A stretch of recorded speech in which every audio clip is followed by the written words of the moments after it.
Bonjour, j'ai fait une vidéo il y a de ça quelques temps sur les pneumatiques pour les camping-cars. Alors là c'est un petit rappel, je me suis renseigné au niveau des assurances, je me suis renseigné au niveau des contrôles techniques. Voilà ma réponse.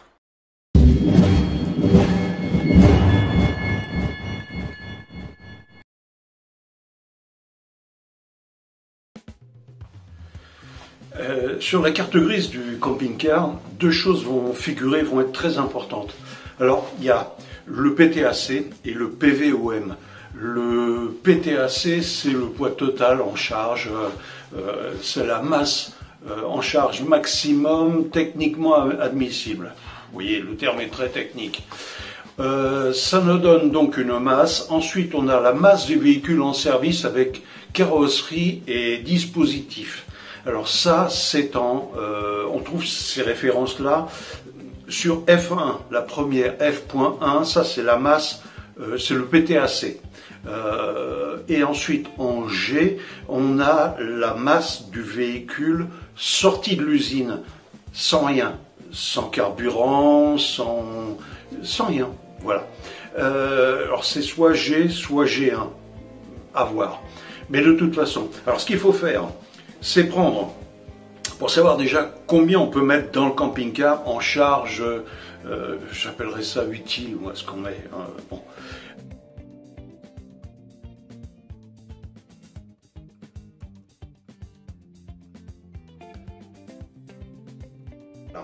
À partir du moment où on fait ça, on va trouver quelque chose qui va tomber de l'ordre des 400, 450 kg, 500 kg. Faut pas rêver là. Voilà. Une autre chose dans tout ça, pour parler des pneumatiques pour les camping-cars, quand on dit camping-car, le terme est très vaste. C'est pour ça qu'il y a polémique en fait. Beaucoup de gens ont du mal à comprendre. Ça dépend du camping-car. On a quoi? On a le fourgon aménagé, on a le van aménagé et on a le camping-car. Le camping-car réel, j'entends. Le truc qui fait 3,5 tonnes minimum quand on part. Vous voyez, quand je dis minimum, non, normalement c'est maximum. Autre chose aussi qu'il faut comprendre, c'est que quand vous roulez, votre camping-car va avoir tendance dans les virages à s'appuyer plus sur un train de pneus plus que l'autre, d'accord? Vous allez donc appuyer plus fortement sur un pneu, ce qui fait que les pneumatiques du côté extérieur du virage vont être beaucoup plus sollicités. Ça veut dire que la pression va augmenter.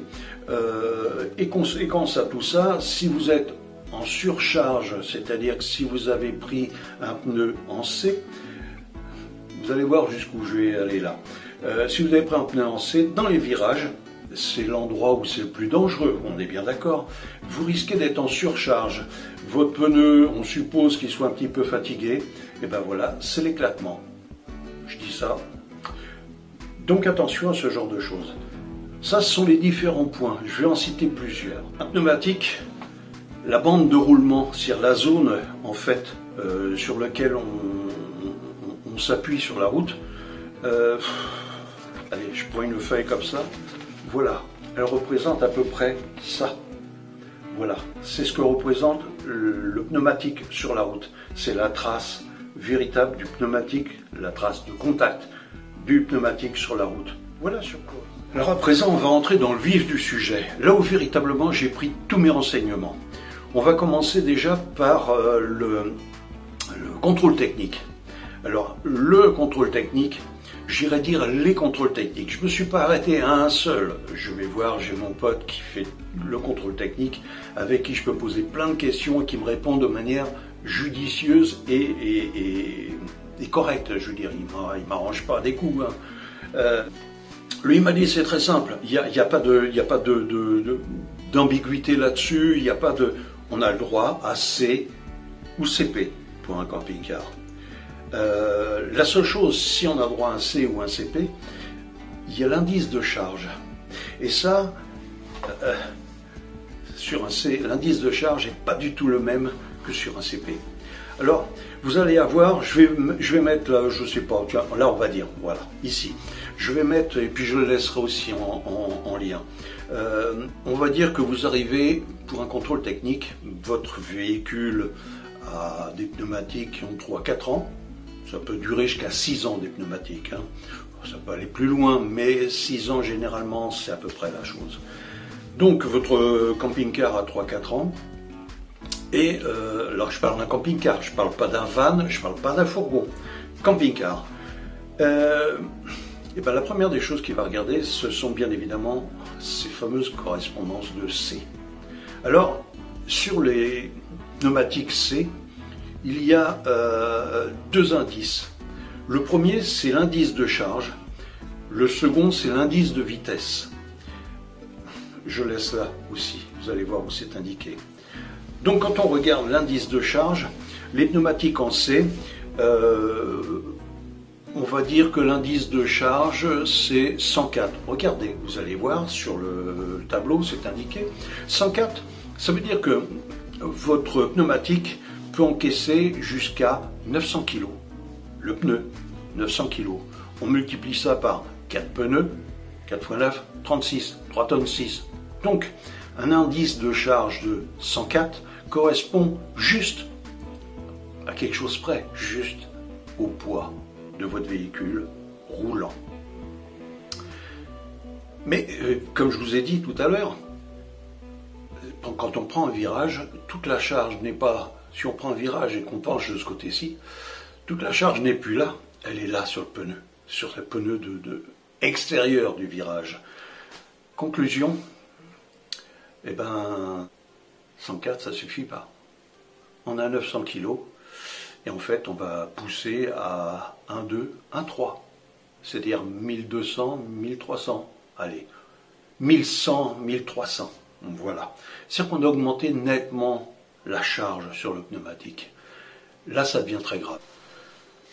Donc, mon pote m'a dit, et il a appelé un expert qui lui a dit exactement la même chose, parce que ce que font beaucoup de centres de contrôle technique, ben c'est ça.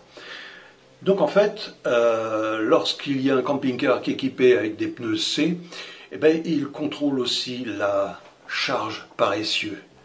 La charge par essieu, donc ça c'est directement, c'est fait d'office hein, sur les contrôles techniques. Hein. Si vous avez une charge supérieure par essieu à celle qui correspond à votre indice de charge par pneumatique, on va dire que vous êtes à 88. Alors 88, je vais vous dire tout de suite ce que ça donne. Voilà, j'ai regardé sur le tableau. 88, ça correspond à 560 kg. C'est-à-dire qu'en fait, vous avez au total 560 par 2. Donc il y a intérêt à ce que votre véhicule, au total, ne dépasse pas la somme de tout ça. Vous voyez là? C'est-à-dire qu'en fait, vous pouvez très bien vous retrouver avec un gars qui vous dise « Terminé, vous ne roulez pas. Vous allez changer tout de suite vos pneumatiques, mais vous ne roulez pas avec votre véhicule, vous n'avez pas le droit, vous êtes en surcharge. » Donc, l'indice de charge sur un pneumatique C est bien inférieur qu'un pneumatique CP. Alors, la raison au départ, c'est pareil aussi. La raison au départ, c'est que les bases des camping-cars sont des bases qui sont Ford, qui sont Citroën, qui sont Mercedes. Ces bases-là, ce sont des bases de fourgons. On a le plateau, d'accord? On a la cabine et on a le plateau. C'est une base sur laquelle on va installer la caisse, le camping-car proprement dit, le côté caravane du camping-car. Et ça, on a chez le constructeur, il ne va pas s'occuper du reste. Il reste là, il a pris sa base, il a monté le camping-car et le véhicule donc reste avec les pneumatiques d'origine du véhicule fourgon, pas camping-car.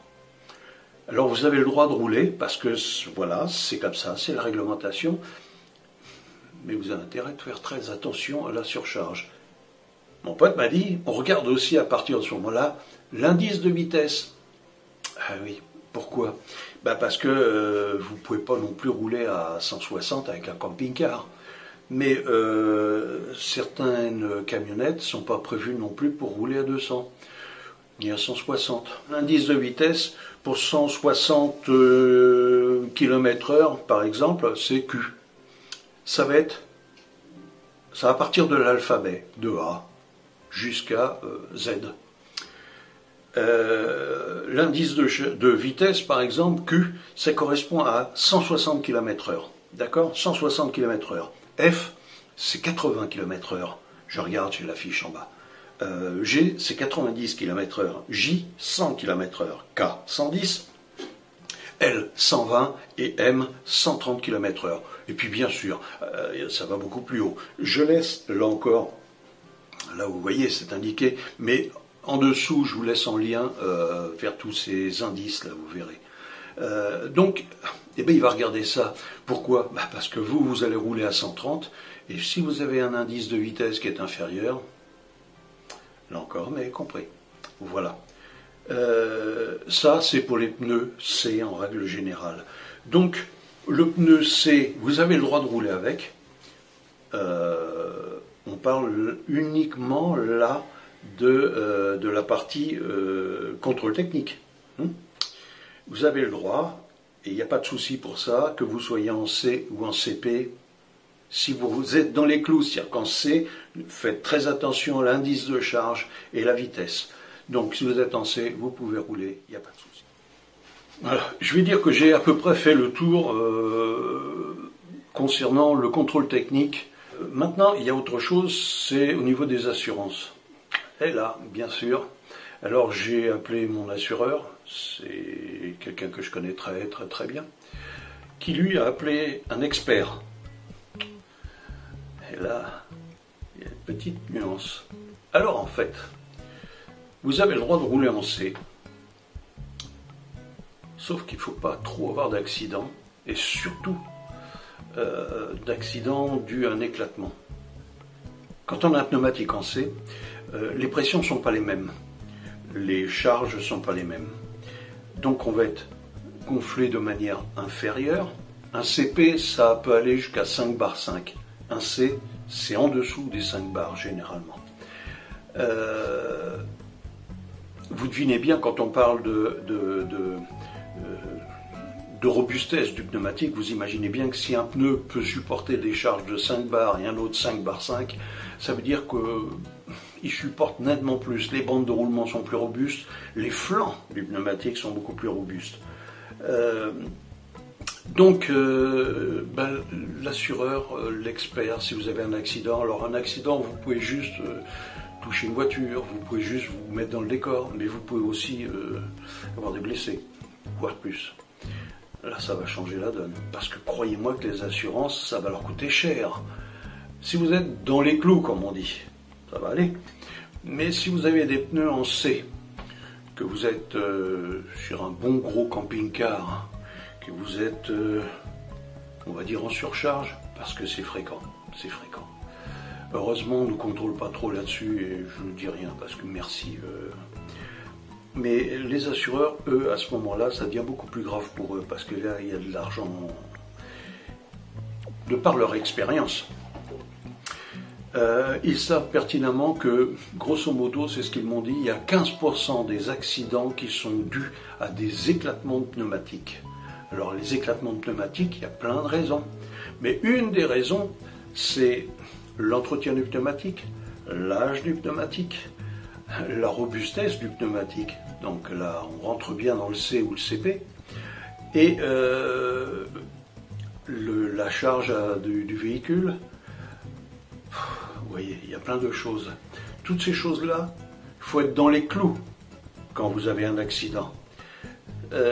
Si vous n'êtes pas dans les clous, devinez, l'assureur saute à pieds joints là-dessus. Oh, l'assureur, non, c'est peut-être un copain pour vous. Moi, c'est plus qu'un copain, franchement, c'est... Mais si vous tombez sur un expert, c'est lui, c'est son rapport qui est pris en compte. Et ça change la donne, là, parce que si le rapport de l'expert dit que vous étiez sous-gonflé, que votre pneu avait de légères craquelures, que votre pneu était inversement surgonflé, et vous avez eu un accident par éclatement, c'est donc que votre pneumatique n'était pas du tout dans les règles, et ben ils vont jongler là-dessus. Voilà. Là encore, je dis ça, je dis rien, mais méfiez-vous.